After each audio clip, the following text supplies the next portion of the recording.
মায়ের খরচ বহন করা কখনো ফরজ, কখনো ওয়াজিব, কখনো সুন্নাত, কিন্তু বউয়ের খরচ বহন করা সব সময়ের জন্য ফরজ।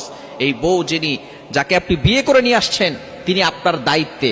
আপনার মায়ের হাজবেন্ড রয়েছে, আপনার মা আছে, আপনার বাবা আছে, সুতরাং আপনার মায়ের দায়িত্ব আপনার বাবার। সুতরাং আপনার জন্য প্রেক্ষাপট অনুযায়ী আপনার জন্য কখনো ফরজ হবে খেদমত করা, দায়িত্ব পালন করা ফরজ হবে, কখনো ওয়াজিব হবে, কখনো সুন্নাত হবে, কিন্তু বউয়ের দায়িত্ব পালন করা সব সময় আপনার জন্য ফরজ। কিন্তু দুঃখজনক হলেও সত্য, অনেক পুরুষ সেই বউয়ের সাথে পুরুষের মতো ব্যবহার করে, সেই বউয়ের সাথে ভালো ব্যবহার করে না।